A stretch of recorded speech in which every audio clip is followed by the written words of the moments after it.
नमस्कार प्यारे विद्यार्थियों। कल अपन ने लास्ट वीडियो लेक्चर में आवेश के मात्रकों के बारे में बात कर रहे थे। एक बार मैं वापस से देखो पीछे वाला ये रिकैप कर रहा हूँ कि अपन ने जो टॉपिक शुरू किया था कि विद्युत आवेश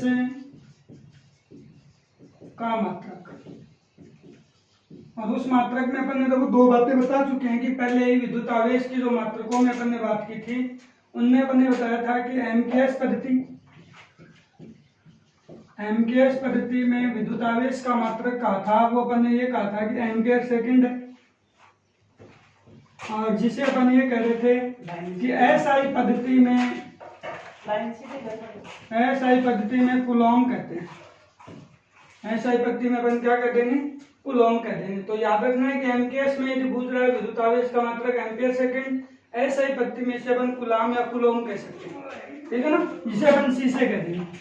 अब उसके बाद में अपन लोगों बात की थी सीजीएस मात्रक में, सीजीएस पद्धति में। तो सीजीएस पद्धति में अपन ने दो बातें की थी।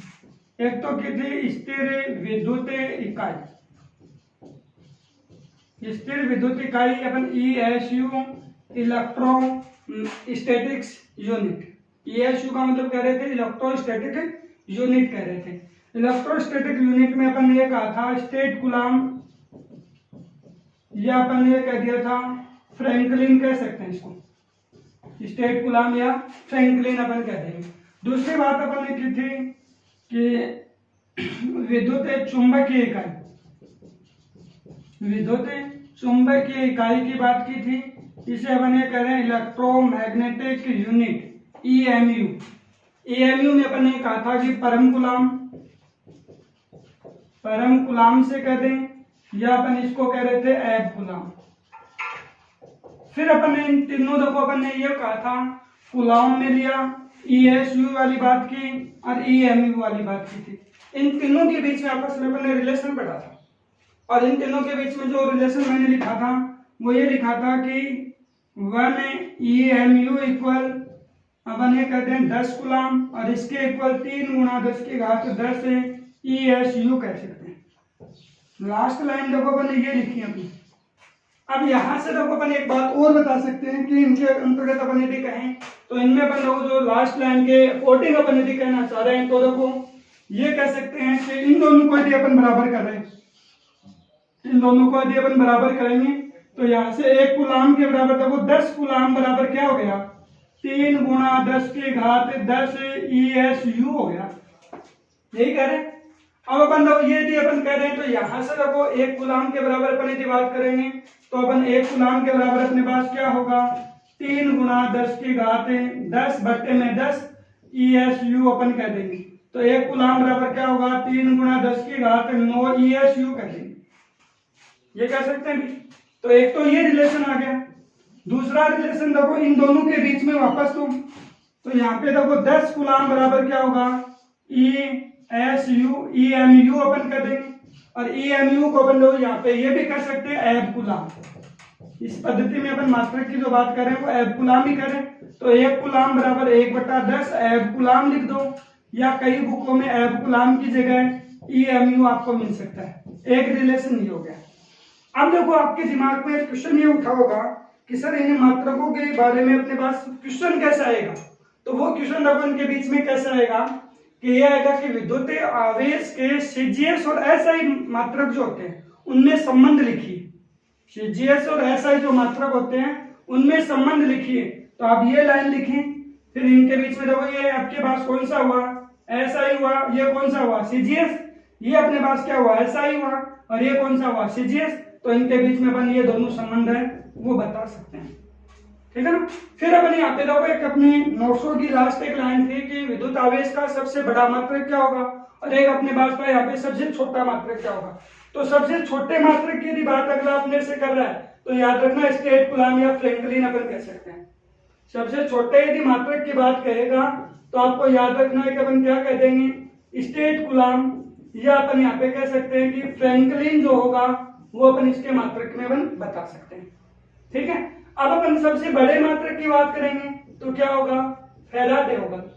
तो कई बार अपन कंपटीशन देखते हैं तो अपन जो ऑप्शन टाइप जो क्वेश्चन होते हैं, ठीक है ना, ऑप्शन टाइप क्वेश्चन में अपन यहाँ पे दो शब्दों में आंसर नहीं कर पाते हैं, एक तो होता है फैराडे और एक होता है फेरेडे। तो फेरेडे वो आगे अपन जब चैप्टर नंबर 2 पढ़ेंगे वहां पे अपन कहेंगे विद्युत धारिता का मात्रक होता है। फेरेड तो किसका मात्रक है?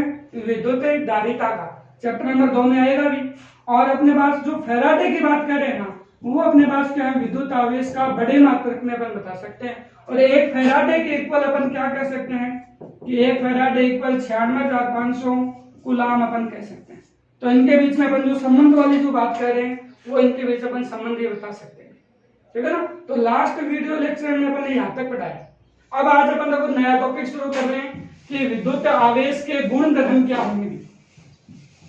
कि विद्युत आवेश है उसके जो अपन गुण धर्म की बात करेंगे, इन गुण धर्म का देखो कहां से क्वेश्चन ऐड करेगा कि अपन आगे जाकर जब चैप्टर नंबर 2 में विद्युत फ्लक्स पढ़ लेंगे, गाउस का नियम अपन जो चैप्टर नंबर 1 के एंड में पढ़ेंगे भी। विद्युत फ्लक्स है, गाउस का नियम है और आवेशों के जो गुण धर्म है, इन तीनों को यदि आपस में अपन ऐड कर दे तो एक अच्छा सा एकदम न्यूमेरिकल टाइप क्वेश्चन बनता है। तो अगली हेडिंग है अपने पास यहाँ पे देखो क्या होगी, विद्युत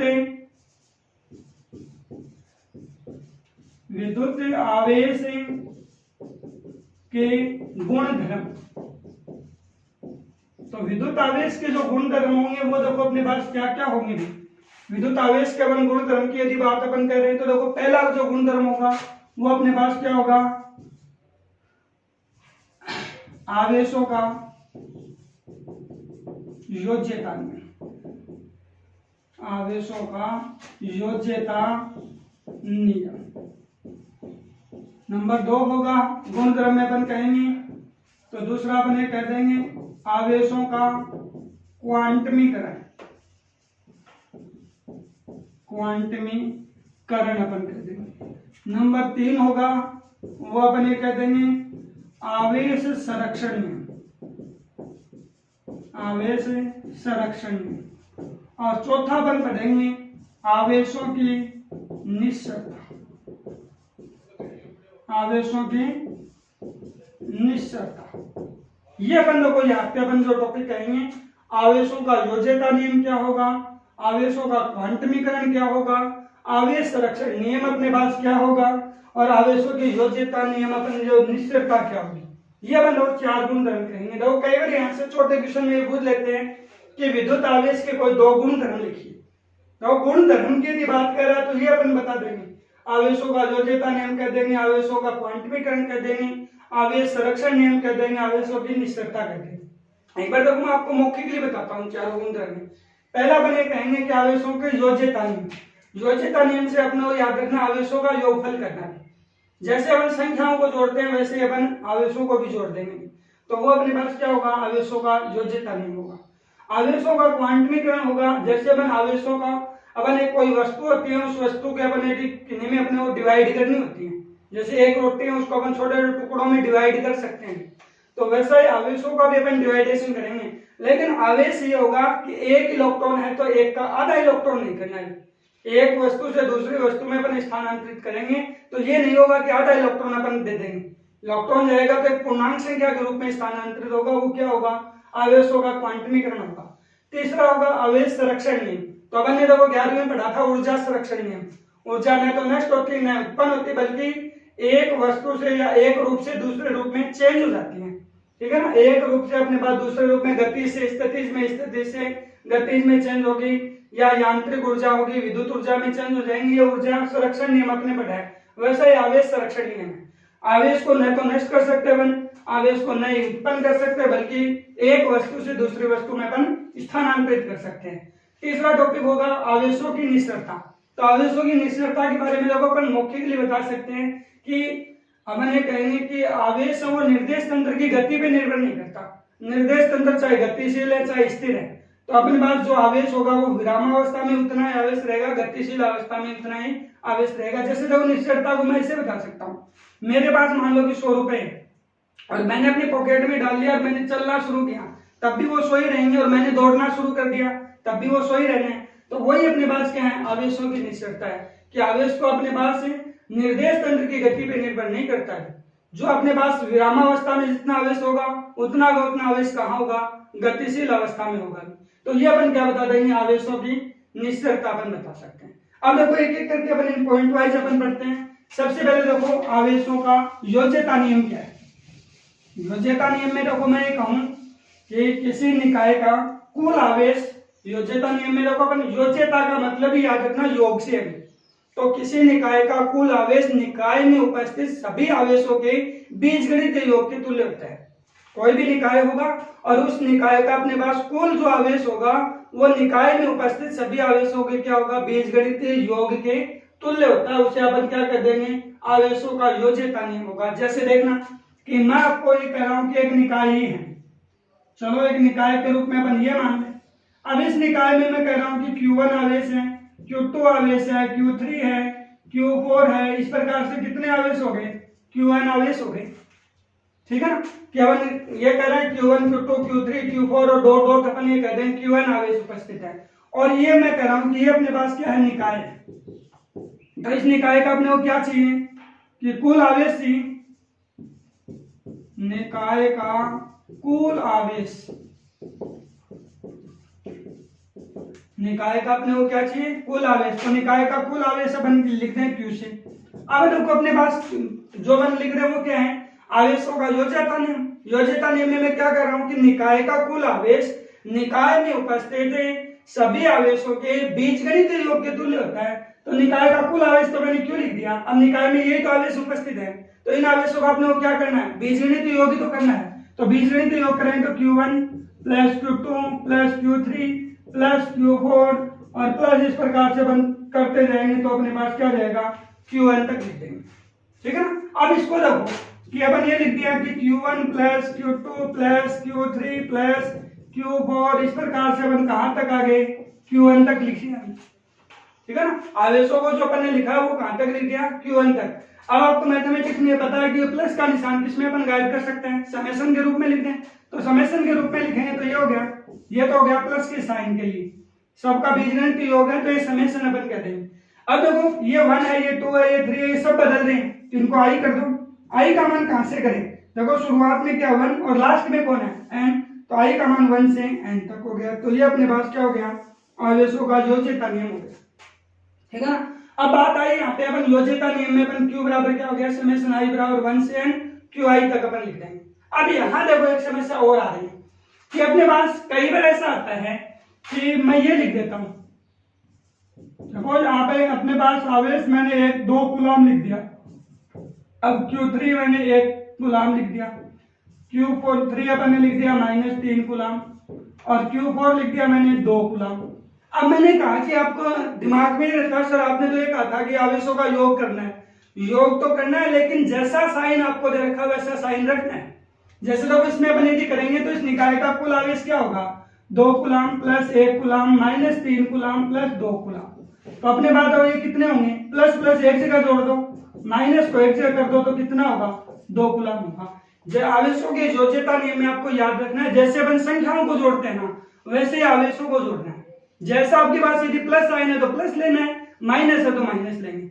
नेगेटिव और पॉजिटिव को ध्यान रखना है, यदि नेगेटिव चार्ज है तो नेगेटिव ही लेके चलना है, ये नहीं हो कि नेगेटिव चिन्ह वो आप हटा दोगे। पॉजिटिव है तो पॉजिटिव लेके चलेंगे अपन, जो संख्या जैसी आपको दे रखी है, जैसे आप मैथ में जोड़ और बाकी करते हैं, ठीक है ना, एडिशन और अपन ये कहते हैं सब्ट्रैक्शन जो अपन करते हैं, वैसा का वैसा यहाँ अपन अपने को करना है। तो ये अपने पास क्या होंगे, आवेशों का योज्यता नियम कहलाएगा। ठीक है ना। अब अपने पास यहाँ पे आवेशों की योज्यता नियम के बाद में अपने पास देखो ये अपन कह रहे हैं, जैसे एक बार वापस से रिपीट कर रहा हूं, आवेशों का योज्यता नियम अपने पास क्या होगा, तो वो अपन ये कह देंगे किसी निकाय का कुल आवेश निकाय में उपस्थित सभी आवेशों के बीजगणित योग के तुल्य होता है। बीजगणित योग के तुल्य होगा तो निकाय में अपन ये कहते हैं, मान लो कि कोई निकाय है जिसमें Q1 Q2 Q3 dot dot Qn आवेश उपस्थित है, तो निकाय का कुल आवेश क्या होगा, सभी आवेशों के बीजगणित योग के तुल्य कर देंगे। यहाँ याद रखनी है कि जैसे आप संख्याओं को जोड़ते हैं, जैसे आप संख्याओं को घटाते हैं, वैसा ही आवेशों को जोड़ा जाएगा, वैसे ही आवेशों को घटाया जाएगा। ठीक है ना। तो ये आवेशों का योज्यता नियम हो जाएगा।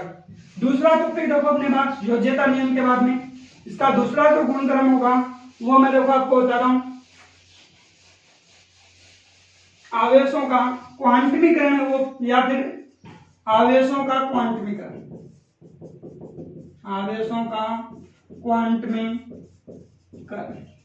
क्वांटीकरण भी हो सकता है अभी कई बुकों में, तो क्वांटमीकरण और क्वांटीकरण अपने पास ये कहेंगे तो देखो आवेशों का क्वांटमीकरण क्या होता है।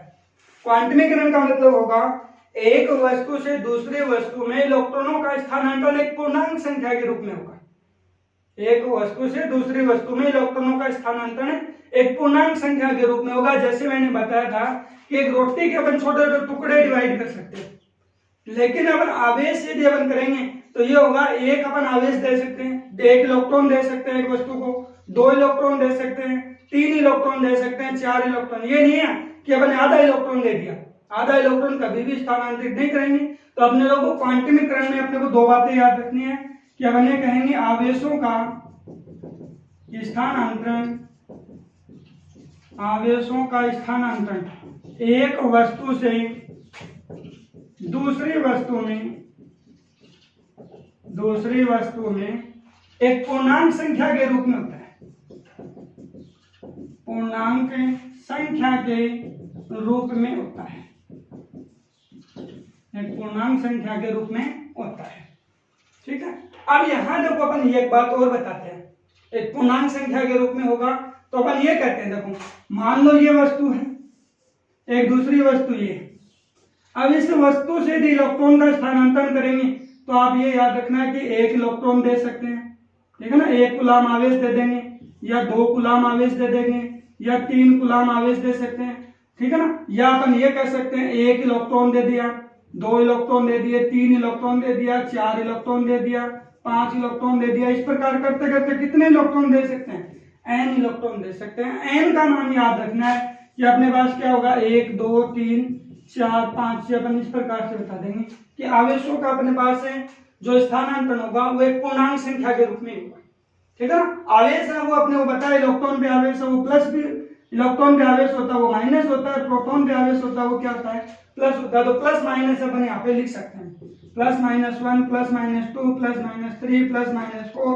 +-5 और +-n इलेक्ट्रॉन तक कह सकते हैं। अब इस लाइन को देखो अपन शब्दों के रूप में कैसे लिखेंगे, ये तो समझ गए कि अपन 1 इलेक्ट्रॉन दे सकते हैं, 2 दे सकते हैं, 3 दे सकते हैं, 4 दे सकते हैं, n तक दे देंगे। लेकिन शब्दों में अपन कैसे लिखेंगे, तो शब्दों में अपन ये कहेंगे किसी वस्तु के ऊपर उपस्थित, ना कोई इसी लाइन को मैं शब्दों में लिख रहा हूं तो वो शब्दों में अपन ये कहेंगे किसी वस्तु पर उपस्थित कुल आवेश Q, किसी वस्तु पर उपस्थित कुल आवेश Q इलेक्ट्रॉन के आवेश का पूर्ण गुणज होता है, पूर्ण गुणज होता है। तो अपन ये कह देंगे Q बराबर क्या होगा Ne, Q बराबर आप क्या बता सकते हैं Ne।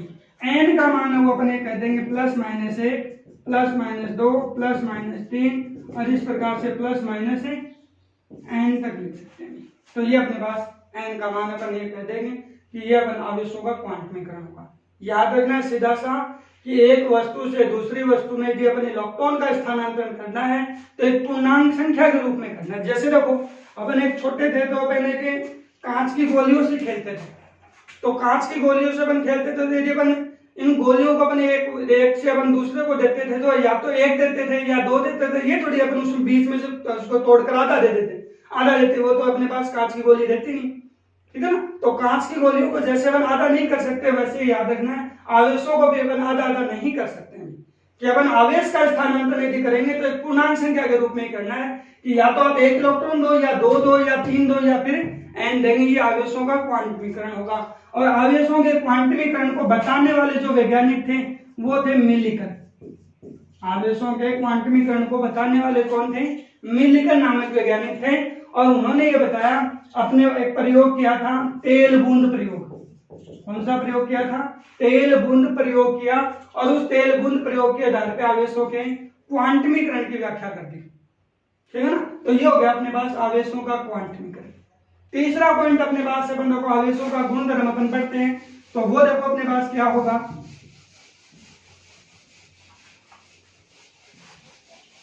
तीसरा जो अपने पास गुणधर्म की अपन बात करते हैं तो वो अपने पास होगा आवेश संरक्षण।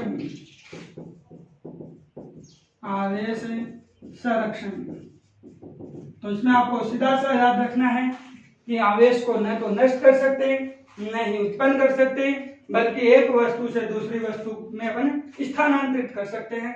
तो वो अपने पास क्या होता है, आवेश संरक्षण नियम होता है, जिसको अपन अलग अलग एग्जाम्पलों के द्वारा देखो अपन बता सकते हैं। या अपन ये कहते हैं किसी निकाय में किसी अनुक्रिया या किसी प्रक्रिया के संपन्न होने पर, कोई अनुक्रिया अपन ने करा दी, कोई प्रक्रिया अपन ने संपन्न करा दी, तो निकाय की कुल ऊर्जा क्या होगी, अपने पास कुल आवेश होगा वो क्या रहेगा, संरक्षित रहेगा। वो अपने पास क्या होगा, आवेश संरक्षण नियम होगा।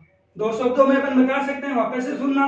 आवेश संरक्षण नियम की यदि बात करें तो आवेश को न तो नष्ट कर सकते अपन, न ही आवेश को अपन उत्पन्न कर सकते हैं, बल्कि एक वस्तु से दूसरी वस्तु में अपन स्थानांतरित कर सकते हैं। दूसरी बात अपने पास यहाँ पे अपन आवेश संरक्षण में अपन कह देंगे किसी निकाय में अपन ये कह दें कि किसी अनुक्रिया प्रक्रिया के संपन्न होने पर निकाय का कुल आवेश है वो क्या रहेगा, सदैव सुरक्षित रहेगा। जैसा देखो एक उदाहरण के रूप में अपन मैं बताता हूँ कि अपन किसी तत्व का परमाणु क्रमांक लिखते हैं, वो छोटे से अपन शुरू करते हैं। जैसे अपन ये करते हैं कि कार्बन है, तो कार्बन अपने पास 6 पे होता है और ऊपर जो लिखी गई वो उसकी क्या होती है, द्रव्यमान संख्या होती है। देखो छोटे से एक उदाहरण के द्वारा समझना इस चीज को कि जैसे मैं ऑक्सीजन लिखता हूँ तो ऑक्सीजन कितने पे होता है, 8 पे। ऑक्सीजन का परमाणु जो अपन द्रव्यमान संख्या या परमाणु भार अपन लिखते हैं तो वो कितना होगा, 16 होगा। तो याद रखना है कि कोई भी तत्व ले अपन, ठीक है ना, और कोई भी तत्व की अपन यहाँ इधर लिए यदि संख्या लिख रहे हैं नीचे की ओर, तो वो तो उसका क्या होगा, परमाणु क्रमांक को रिप्रेजेंट करती है, परमाणु क्रमांक को। और ऊपर लिखी गई संख्या, जैसे मैं देखो ए से लिख दिया, तो ऊपर लिखी गई संख्या किससे अपन रिप्रेजेंट करते हैं, द्रव्यमान संख्या से रिप्रेजेंट करते हैं, ठीक है ना। द्रव्यमान संख्या या इसको अपन ये भी कहते हैं न्यूक्लियन संख्या बोलते हैं, न्यूक्लियन संख्या या न्यूक्लियन अपन कह देते हैं कि न्यूक्लियन ही होगी। अब ये परमाणु क्रमांक देखो मैं यहाँ पे क्यों बता रहा हूँ आपको, देखो अपन ये कह रहे हैं नीचे की ओर लिखी गई संख्या क्या होती है, परमाणु क्रमांक, ठीक है ना, एटम नंबर होते हैं तो। और एटम नंबर में अपने पास क्या होगा, एटम नंबर जो अपन ये कह रहे हैं कि परमाणु क्रमांक होगा, वो अपने को किसको रिप्रेजेंट करेगा, परमाणु क्रमांक का। वो हमेशा याद रखना है कि परमाणु क्रमांक जो भी अपन लिखेंगे किसी भी तत्व का, वो उसमें उपस्थित प्रोटॉन की संख्या को रिप्रेजेंट करेगा। किसको व्यक्त करेगा, प्रोटॉन की संख्या को। और ये आपने लोगों 11वीं में पढ़ा हुआ केमिस्ट्री में कि अपन जे थॉमसन का परमाणु मॉडल, जे थॉमसन का परमाणु मॉडल ये कहता है कि परमाणु उदासीन होता है, परमाणु उदासीन होगा। परमाणु में जितने अपने पास है जो अपने प्रोटॉन होंगे उतने उतने क्या होंगे, इलेक्ट्रॉन होते हैं। तो यदि प्रोटॉन की संख्या और उस परमाणु में इलेक्ट्रॉन की संख्या आपस में क्या होगी, बराबर होगी। तो याद रखना है किसी तत्व का आपने कोई यदि परमाणु क्रमांक पता है तो उसमें अपन क्या बता दें, प्रोटॉन की संख्या और इलेक्ट्रॉन की संख्या बता सकते हैं। जैसे देखो मैंने लिखा 6C12 लिखा, क्या लिखा, 6C12 लिखा, कार्बन के लिए लिखा था। कार्बन का परमाणु क्रमांक कितना, 6। तो आप ये बता दोगे कि सर इसमें प्रोटॉन तो कितने हैं, 6, और अपने पास इलेक्ट्रॉन भी कितने हैं, कि number of proton, number of proton और नंबर ऑफ इलेक्ट्रॉन की यदि मैं बात करता हूं तो देखो अपने पास कितने होंगे, 6 होंगे। अब समझ से आई कि ऊपर लिखी गई संख्या को क्या बोल रहा हूं मैं, द्रव्यमान संख्या और न्यूक्लियन संख्या। तो यहां पर मैं कह रहा हूं कि कार्बन की द्रव्यमान संख्या लिखिए, तो कार्बन की द्रव्यमान संख्या आप कितनी बताओगे भी, कार्बन की द्रव्यमान संख्या आप कितनी बता दोगे, तो कार्बन की द्रव्यमान संख्या है वो यहाँ पे 12 बता देंगे। अब देखो समस्या यहाँ पे ये आ रही है कि द्रव्यमान संख्या ये बताती है कि प्रोटॉन और न्यूट्रॉन की संख्या का योगफल होता है वो क्या होती है, न्यूक्लियन या द्रव्यमान संख्या होती है। वो द्रव्यमान संख्या अपने को पता होती है, आपको ये पता होना चाहिए कि द्रव्यमान संख्या और न्यूक्लियन संख्या आपको क्या बता रही है कि उसमें कितने तो प्रोटॉन है, कितने प्रोटॉन है और उसमें कितने न्यूट्रॉन है, कितने न्यूट्रॉन है। तो प्रोटॉन और न्यूट्रॉन की संख्या का योगफल क्या कहलाता है, द्रव्यमान संख्या या न्यूक्लियन संख्या कहलाती है। प्रोटॉन और न्यूट्रॉन की संख्या अपने पास क्या कहलाएंगे, द्रव्यमान संख्या या न्यूक्लियन संख्या वो कहलाएंगे। तो प्रोटॉन की संख्या प्लस न्यूट्रॉन की संख्या का योगफल द्रव्यमान संख्या या न्यूक्लियन संख्या कहलाएंगे, यह भी अपन बता सकते हैं, ठीक है ना। तो ये चीजें अपने पास यहाँ आवेश संरक्षण के उदाहरण में देखो काम आएंगे। और वैसे अपन जब चैप्टर नंबर देखो 13 का जब पढ़ेंगे ना, नाभिक और परमाणु, तो वहां पे इसको विस्तृत रूप में ही पढ़ेंगे।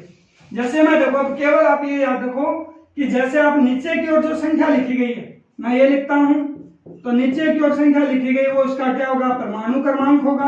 और परमाणु क्रमांक आपको क्या बताएगा, उसमें कितने प्रोटॉन हैं और उसमें कितने इलेक्ट्रॉन हैं। प्रोटॉन और इलेक्ट्रॉन की संख्या को रिप्रेजेंट करेगा वो कौन होगा, परमाणु क्रमांक होगा। इतना सा याद रख लो। और ऊपर लिखी गई संख्या क्या होगी, द्रव्यमान संख्या होगी। वो ये बताएगी कि प्रोटॉन और न्यूट्रॉन की संख्या का योगफल बताती है। प्रोटॉन और न्यूट्रॉन की संख्या का योगफल जो बताएगी वो अपने पास ये बताती है। अब देखो मैं आपको एक उदाहरण देता हूं। जैसे देखो 92 यूरेनियम 235 है, इससे मैंने क्या किया, 90 थोरियम, ठीक है ना, थोरियम TH हो गया, और 90 थोरियम 200 अपने पास है 31 लिख देता हूं, प्लस है 2He4 लिख देता हूं, ठीक है ना। तो ये अपने पास मैं यहाँ पे लिख रहा हूँ। देखो 92 यूरेनियम 235 और 90 200 थोरियम 231 प्लस ये लिख दिया। अब यहाँ देखो एक प्रक्रिया ये हुई क्या कि यूरेनियम से क्या बन गया, थोरियम बन गया। ये अपने पास ये बन गया, कह देंगे थोरियम। और ये अपने पास क्या हो गया, हीलियम नाभिक बन गया। हीलियम नाभिक का अपने फिजिक्स में सिंबल होता है, वो अपन यहाँ पे अल्फा गण से रिप्रेजेंट करते हैं। ये अपने पास क्या हो गया, अल्फा गण हो गया। एक प्रक्रिया ये हुई कि अपन ने क्या किया, यहाँ पे अपन ने ये किया कि 92 यूरेनियम 235 लिया और उसे जब 92 यूरेनियम 235 से अपन ने क्या बढ़ा दिया, 90 थोरियम 200 अपन 32 को यहाँ पे न्यूट्रॉन का प्रहार भी करवा सकते थे। जिस पे अपन न्यूट्रॉन का प्रहार कराएंगे तो वो आगे वाली एक और अपन उदाहरण से अपन देख लेंगे। यहाँ पर केवल एक उदाहरण के रूप में देख रहे हैं कि 92 यूरेनियम 235 90 थोरियम 231 प्लस 2He4 बना। अब केवल देखो मैं यहाँ पे ये कर रहा हूँ, यहाँ देखो यूरेनियम का परमाणु क्रमांक 92, तो इसमें इलेक्ट्रॉन कितने हुए, 92। एक प्रक्रिया संपन्न होगी। यहाँ देखो कितने इलेक्ट्रॉन है, 90 इलेक्ट्रॉन तो ये हो गए, और यहाँ कितने इलेक्ट्रॉन है, 2 इलेक्ट्रॉन ही हो गए। तो कितने इलेक्ट्रॉन हो गए भी, 92 इलेक्ट्रॉन हुए या नहीं हुए दोनों साइड। तो इसका मतलब आवेश क्या हो गया, सुरक्षित रहेगा। एक उदाहरण और बताता हूँ, देखो जो अपन नाभिक के विखंडन का उदाहरण भी अपने पास याद हो जाएगा। एक उदाहरण से और देखना कि अपने पास ये कर देंगे 92 यूरेनियम 235, इस पे आपने क्या किया, एक न्यूट्रॉन का प्रहार करवाया। ये न्यूट्रॉन का सिंबल होता है भी, उदासीन कण होता है, जिस कारण से यहाँ पे जो उदासीन होगा इसका मतलब प्रोटॉन और इलेक्ट्रॉन है ही नहीं इसके पास, केवल अपन न्यूट्रॉन का सिंबल ये करें। अब अपन ने यहाँ पे क्या किया कि न्यूट्रॉन का प्रहार कराया, तो पहले क्या बना, 92 यूरेनियम 236, और ये कह देंगे अस्थायी बनता है, अनस्टेब्लिश्ड बनता है, अस्थायी होगा। अस्थायी होने के बाद ये क्या होगा, दो भागों में टूट जाएगा। तो ये क्या होगा 36, अपन पहले लिख दें 56 बेरिलियम 141 प्लस 36 क्रिप्टॉन 92, और प्लस क्या होंगे 3 न्यूट्रॉन और बन जाएंगे, और प्लस क्या होगी ऊर्जा बन जाएगी। ये उदाहरण इसलिए लिखवा रहा हूं ताकि जब अपन नाभिक के विखंडन पढ़ेंगे ना चैप्टर नंबर 13 में जाकर, तब ये उदाहरण अपने को यूं का लिखना पड़ता है। अब देखो यहाँ पे कितनी प्रक्रिया हुई। पहले आपने क्या किया, यूरेनियम पे न्यूट्रॉन का प्रहार करवाया, एक प्रक्रिया। फिर क्या बना, अस्थायी बना, 2 प्रक्रिया। फिर क्या हुआ, 2 नाभिकों में टूटा, फिर न्यूट्रॉन बन गए। 3 प्रक्रिया आपने संपन्न करा दी, ठीक है ना। अब 3 देखो अपन ने परिभाषा लिखे थे, किसी निकाय में किसी अनुक्रिया या प्रक्रिया के संपन्न होने पर निकाय का कुल आवेश क्या रहता है, सुरक्षित रहता है। तो ये आवेश संरक्षण नियम हुआ। अब देखो यहाँ कितने इलेक्ट्रॉन हुए, 92 है या नहीं, ये परमाणु क्रमांक है, यहाँ पे तो 0 है, तो 92 0 अपन जोड़ेंगे तो कितने इलेक्ट्रॉन हो गए, 92 इलेक्ट्रॉन। नंबर ऑफ इलेक्ट्रॉन में यदि कह रहा हूं तो यहाँ पे कितने हो गए, इलेक्ट्रॉन की यदि बात कर रहा हूं तो यहाँ पे कितने इलेक्ट्रॉन बने, 92। यहाँ देखो कितने हैं, 92 इलेक्ट्रॉन। यहाँ पे देखो अब समस्या यहाँ आएगी, देखो 56 36, फिर यहाँ पे कोई इलेक्ट्रॉन है क्या, नहीं है, 0, तो ये जोड़ेंगे तो कितने हो गए, 92 इलेक्ट्रॉन हुए।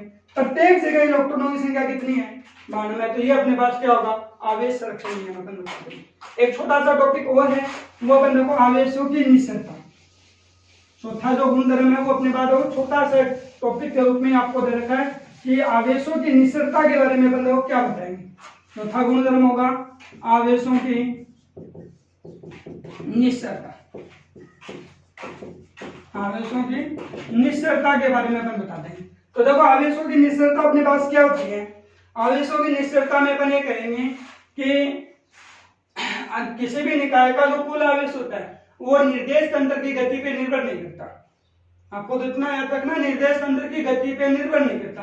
अब आपके दिमाग में आया कि सर कैसे नहीं करता, तो वो अपन लोग ये बता सकते हैं कि भाई मेरे पास जो अपन लोग पहले उदाहरण दिया था कि 100 रुपए है, मैंने अपनी पॉकेट में डाला और मैंने यहाँ पे क्या किया, पहले मैं पैदल पैदल चल रहा हूँ, तब भी मेरे पास 100 ही रहेंगे। अचानक से मैंने दौड़ना शुरू कर दिया, तब भी वो क्या रहेंगी, 100 ही रहेंगी। तो इसका मतलब वो है कि आवेशों की निश्चलता होगी, वो आवेश तंत्र निर्देश तंत्र की अपने पास निर्देश तंत्र की गति के ऊपर निर्भर नहीं करता। इसका मतलब ये होगा आवेश गतिशील अवस्था में भी यदि Q है तो अपने पास है विराम अवस्था में भी क्या होगा कि अपने पास आवेश है वो यही रहेगा। ठीक है ना। इस चीज को लोगों यहाँ पे एक दो छोटे छोटे एक इसी आवेशों की निश्चलता के दो छोटे छोटे पॉइंट और दे रखे हैं। देखो वैसे इस बार वाले सिलेबस में नहीं है, लेकिन पिछले साल वाले सिलेबस में दो बातें और दे रखी थी। वैसे लोग अपने पास केवल एक छोटे टॉपिक के रूप में अपन बता सकते हैं कि फोटोन, आपने नाम सुना होगा। फोटोन के बारे में इतना सा याद रखो, जब अपन चैप्टर नंबर अपने पास 11 का जब अपन पढ़ेंगे ना, चैप्टर नंबर अपने पास 11 का जब अपन वहां पे पढ़ेंगे तो 11 वाले चैप्टर में अपन खूब पढ़ेंगे प्रकाश विद्युत प्रभाव। वहां पे अपन फोटोन के बारे में अपने को पढ़ना भी है कि फोटोन है या प्लांक का क्वांटम सिद्धांत अपन कह दे या फोटोन अवधारणा कह दे, वहां पे पढ़ेंगे। लेकिन मैं यहाँ पे थोड़ा सा देखो बेसिक नॉलेज आपको दे देता हूँ फोटोन क्या है। ठीक है ना। तो अपन ये कहेंगे कि ऊर्जा का उत्सर्जन या अवशोषण अपन करते हैं तो वो सतत रूप में नहीं कर सकते। भाई अपन खाना खाते हैं तो ये थोड़ी है कि पूरे दिन खाना खा ले, ऐसा थोड़ी हो सकता है। या अपन कोई काम करते हैं तो ये थोड़ी है कि अपन लगातार कोई काम करते रहेंगे। कोई काम करेंगे तो ऊर्जा तो अपने पास नष्ट होगी, वो ऊर्जा अपने पास क्या होगी, गतिज ऊर्जा तो स्थितिज में चेंज हो जाएगी, स्थितिज तो गतिज में चेंज हो जाएगी। वैसे अपन कह रहे हैं कि ऊर्जा का अवशोषण या उत्सर्जन अपने पास क्या होता है, सतत रूप से न होकर छोटे छोटे बंडलों के रूप में होता है। और उन बंडलों को अपन क्या कहते हैं, क्वांटा कहते हैं। और उन क्वांटाओं का समूह क्या बनता है, फोटोन बनता है। फोटोन एक द्रव्य कण होकर ऊर्जा से निहित एक कण होता है। तो इस फोटोन के बारे में आप याद रखो कि अपन ये कह देंगे ऊर्जा से निहित कण होता है। फोटोन क्या होगा, ऊर्जा से निहित कण के बारे में अपन फोटोन के बारे में बता सकते हैं कि फोटोन, कोई पूछ लें कि फोटोन क्या है तो आप इतना सा याद रख लो, ऊर्जा से निहित एक कण होता है। और ये बता सकते हैं कि ऊर्जा का अवशोषण या उत्सर्जन होता है वो सतत रूप में न होकर छोटे छोटे बंडलों के रूप में होता है। और उन बंडलों का समूह अपने पास क्या, बंडलों को अपन क्या कह देंगे, क्वांटा कह देंगे। क्वांटाओं का समूह क्या बनेगा, फोटोन बनेगा। यहाँ देखो दो बातें आपको याद रखनी है। पहली बात कि अपन फोटोन का जो विराम द्रव्यमान होता है, फोटोन का विराम द्रव्यमान शून्य होता है। विराम द्रव्यमान शून्य होता है। एक बात तो ये याद रखनी है। ठीक है ना। दूसरी बात आपको याद रखनी है कि फोटोन या ऐसे कण जो प्रकाश के वेग से गमन करते हैं, उन कणों की बात कर रहा हूं। ये नहीं कि अपन अपना जो द्रव्यमान है उसके लिए अपन बात कर लें, उन कणों की बात कर रहा हूं जो प्रकाश के वेग से गमन करते हैं। उन कणों के लिए जो प्रकाश के वेग से गमन करते हैं, प्रकाश के वेग से गमन करते हैं, उन कणों की बात अपन यहाँ पे कर रहे हैं कि उन कणों के लिए मैं बात कर रहा हूं कि जो प्रकाश के वेग से गमन करते हैं, उनके लिए अपन ये कहते हैं कि द्रव्यमान की वेग पर निर्भरता, द्रव्यमान की वेग पर निर्भरता। वैसे तो अपन देखो दैनिक जीवन में देखते हैं, अपन अपने ऊपर यदि लेके चले तो अपन देखो कोई यदि व्यक्ति मोटा होता है तो अपन उसको ये कहते हैं कि भाई दौड़ लगाया कर। दौड़ लगाने से क्या होगा, द्रव्यमान कम हो जाएगा। तो ये हुआ कि अपन जैसे जैसे तेज चलेंगे द्रव्यमान कम हो जाए, लेकिन ऐसा यहाँ नहीं होगा। उन कणों की बात कर रहा हूं जो प्रकाश के वेग से गमन करते हैं, उनके लिए अपन द्रव्यमान की वेग पर निर्भरता की बात यदि अपन करते हैं तो अपन ये कहते हैं देखो m बराबर m0 √1 माइनस v²/c²। यहाँ m क्या है, m यहाँ पे ये है गतिशील अवस्था में, 35 मिनट गतिशील अवस्था में m यहाँ पे अपन ये कह रहे हैं कि गतिशील अवस्था में अपने पास है कण का द्रव्यमान है। ठीक है। m0 यहाँ पे क्या है, विरामावस्था में द्रव्यमान है, विरामावस्था में कण का द्रव्यमान है। v यहाँ पे क्या है, कण का वेग, अभी कण का वेग अपन कह रहे हैं। और c यहाँ पे क्या है, प्रकाश का वेग है, प्रकाश का वेग है। अब बात देखो, इसके ऊपर कह रहा हूं कि द्रव्यमान की वेग पर निर्भरता। अब यहां देखो मैंने क्या किया कि वेग बढ़ाऊंगा, सपोज करो देखो यहाँ पे छोटी सी बात है कि ना, वेग बढ़ा रहा हूं और मैंने वेग का मान बढ़ाना शुरू किया और बढ़ाते बढ़ाते मैंने कितना कर दिया, c के बराबर कर देता हूं। ये कण का वेग मैंने बढ़ाना शुरू किया और बढ़ाते बढ़ाते मैंने कितना कर दिया, c कर दिया। और कण का वेग मैंने बढ़ाते बढ़ाते जैसे जब अपन ने c कर दिया तो अपने पास यहाँ पे क्या होगा कि कण का वेग अपन ने बढ़ाते बढ़ाते अपन ने v का मान बढ़ाते बढ़ाते कितना कर दिया, c कर दिया। तो इस फॉर्मूले पे आना, इस फॉर्मूले पे आएंगे तो 1 माइनस सी स्क्वायर अपॉन सी स्क्वायर, तो ये कितना हो गया m0 1 माइनस 1 हो गया। तो ये m का मान कितना हो गया, इसका मतलब m0 अपॉन में ये हो गया। तो इसका मतलब m0 अपॉन में 0, किसी भी संख्या में 0 का डाल दो तो क्या आएगा, इनफाइनाइट आएगा, द्रव्यमान क्या हो गया, बढ़कर अनंत हो जाएगा। इसका मतलब अपने पास वेग यदि अपन ऐसे कण जो प्रकाश के वेग से गमन करते हैं उनमें अपन यदि वेग बढ़ाते हैं तो कण का द्रव्यमान क्या होगा, बढ़ जाएगा। ठीक है ना। तो ये पॉइंट अपन ये कह देंगे, आवेशों की निश्चलता का एक भाग होता है कि गतिशील और विरामावस्था में वैसे कण जो प्रकाश के वेग से गमन करते हैं तो वो अपने पास उनमें क्या होगा, वेग बढ़ाने पर अपन द्रव्यमान क्या होगा, बढ़ जाएगा। ठीक है ना। ये चीज अपन ने ऊपर अपन लागू करेंगे तो वैसे वहां पे क्या होगा, द्रव्यमान कम हो जाएगा। ठीक है ना। अब यहाँ देखो एक छोटी सी बात और है अपने पास, आगे वाले अपन जो टॉपिक पढ़ेंगे कूलाम नियम से, कूलाम नियम का सदिश निरूपण, अपेक्षिक विद्युतशीलता, उनके बारे में। यहाँ तक क्या अपन लोग आज जो अपन ने जो वीडियो बनाई है इसके अपन लोगों एक बार आप सुबह सुबह क्या करें, वीडियो देखें, उसके बाद में एक बार भी समझ में नहीं आ रहा तो दोबारा वीडियो देखें और फिर उसके बाद में आपको जो नोट्स भेजे जा रहे हैं वो नोट्स आप तैयार करें। धन्यवाद।